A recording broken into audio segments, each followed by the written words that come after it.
first is really to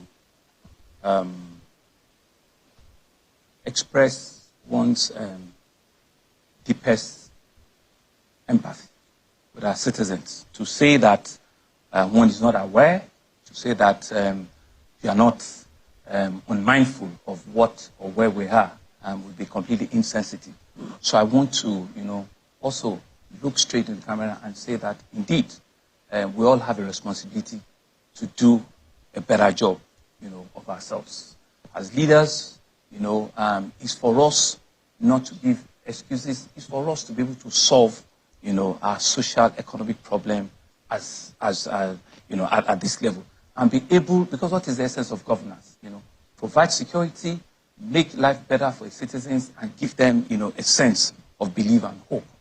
And that's why one of the things that we hope that we will be able to communicate, at this sitting this morning. So as a government, we cannot be everything and everywhere, but we can provide and create avenues for others also to join us.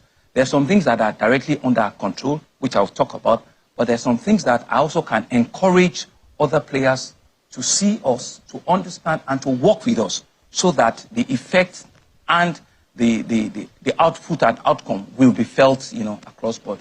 The first thing that we have done, or we will be doing, from today going forward, is that we actually even want to start with our own public servants, and to say that given the challenge that we see now, can we even be creative and have a flexible working hour? And so immediately from next week, we're working out a plan where civil servants from level 0, from 1 to 14, will come to the office maximum 3 times a week, right?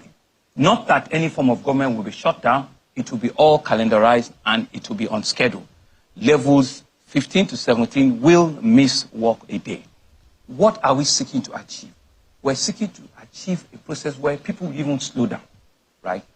Try and let's know that the pressure, right, we can reduce it, from the work environment that we find ourselves. We don't want a charged, public workforce. We don't want, an aggravated public workforce. Let them be able to see reasons and work remotely. We have a lot of, online, capabilities now that can also, you can send some of the response to some of the work you are doing for you.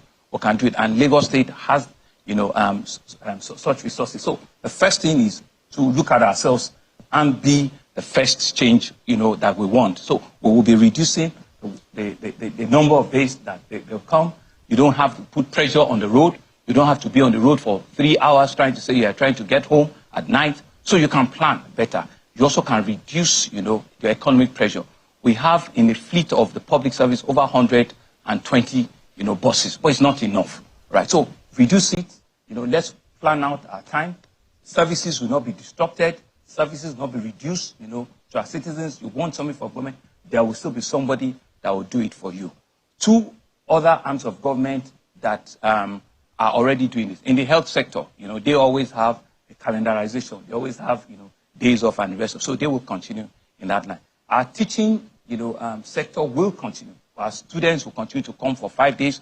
We'll work out an additional transport support for our classroom teachers to ensure that, they keep the 5 days, because we know that these pupils have exam time and the rest of it. So we will continue, to keep that. So that will be the first baseline, for us to be able to reduce the pressure and the tension that we have amongst ourselves.